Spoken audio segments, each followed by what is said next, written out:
Report.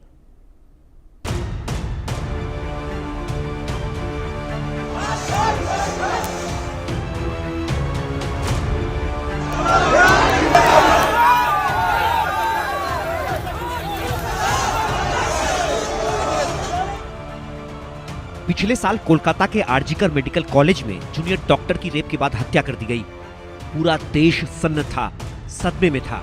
इस घटना को 10 महीने ही बीते होंगे कि अब साउथ कोलकाता के लॉ कॉलेज में 24 साल की लॉ स्टूडेंट से गैंगरेप। इस बार भी देश गुस्से में है, सदमे में है। रेप की ये दोनों ही घटनाएं उस प्रदेश में हुई हैं जिसकी मुख्यमंत्री एक महिला है। महिला मुख्यमंत्री के राज्य में ही महिलाएं सुरक्षित नहीं हैं। आरजीकर मेडिकल कॉलेज और अस्पताल और लॉ कॉलेज दोनों ही प्रतिष्ठित शैक्षणिक संस्थाएं हैं। शैक्षणिक संस्थाओं के अंदर छात्रा से गैंगरेप राज्य सरकार पर बड़ा सवालिया निशान है। लॉ कॉलेज में गैंगरेप की घटना सामने आने के बाद बीजेपी टीएमसी सरकार के खिलाफ आक्रामक है। टीएमसी सरकार के खिलाफ प्रदर्शन हो रहे हैं। ममता सरकार पर आरोप है कि वो शैक्षणिक संस्थाओं में सुरक्षित माहौल देने में विफल रही हैं।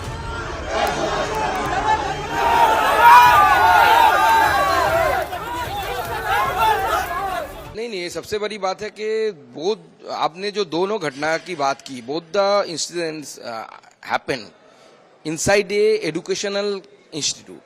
That is the main thing. अगर आप शिक्षा प्रतिष्ठान के अंदर ऐसी चीज घट रही है एक के बाद एक और आप उसे रोक नहीं पा रहे, so it is a pathetic failure and failure of the state administration. That is the home minister of the state. इस स्टेट के होम मिनिस्टर ममता बनर्जी, उनकी फेल्योर है। और उसके साथ साथ मुझे लगता है कि इन सब एजुकेशन इंस्टीट्यूट के साथ जो मंत्रालय जुड़े हुए हैं उनके लिए भी एक बहुत बड़ी एक धब्बा है। और मुझे तो लगता है कि इसका रिस्पॉन्सिबिलिटी लेते हुए किसी को तो रिस्पॉन्सिबिलिटी लेना चाहिए। सब बोल रहे हैं कि हर जगह में हम पुलिस नहीं रख सकते। एक फर्स्ट ईयर की स्टूडेंट के साथ अगर ऐसी घटना घटती है, उसको पद का झांसा देकर इस तरीके की घिनौनी काम किया गया, तो और क्या बाकी रह गए होने के लिए। This is your failure, you have to accept that. और अगर इस तरीके का फेल्योर आपको हो रहा है तो आपको अपने पद पर बने रहने की कोई अधिकार नहीं है। लॉ कॉलेज में 24 साल की छात्रा से गैंगरेप का आरोप कॉलेज के ही पूर्ववर्ती छात्र और टीएमसी के छात्र नेता मनोजीत मिश्रा और लॉ कॉलेज के ही छात्र प्रमित मुखर्जी और जैब अहमद पर है। पीड़ित छात्रा के मेडिकल के कुछ ही घंटों के भीतर तीनों आरोपियों की गिरफ्तारी तो हो गई, लेकिन ममता सरकार में महिलाओं से हो रही दरिंदगी को लेकर लोगों का गुस्सा सड़कों पर उतर आया है।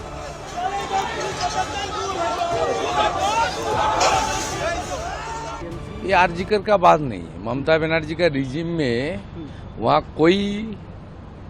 कोई खास करके माता, बहन, दीदी और हमारा जो कन्या है, कोई सुरक्षित नहीं है।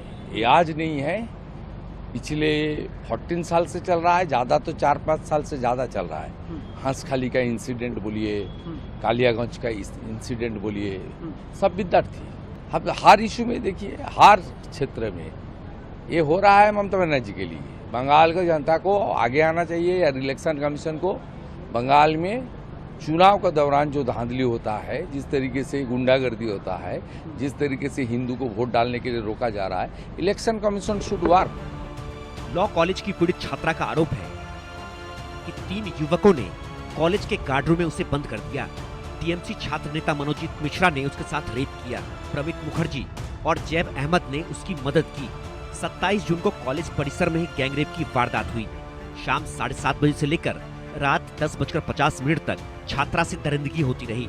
आरोपियों ने रेप का वीडियो भी बनाया और शिकायत करने पर वीडियो वायरल करने की धमकी भी दी। रेप के बाद छात्रा को पैनिक अटैक आया। उसे सांस लेने में दिक्कत होने लगी। पीड़िता का कहना है कि टीएमसी छात्र नेता मनोजीत मिश्रा ने उससे शादी करने की बात कही, लेकिन छात्रा के इनकार करने पर उसके साथ गैंगरेप को अंजाम दिया।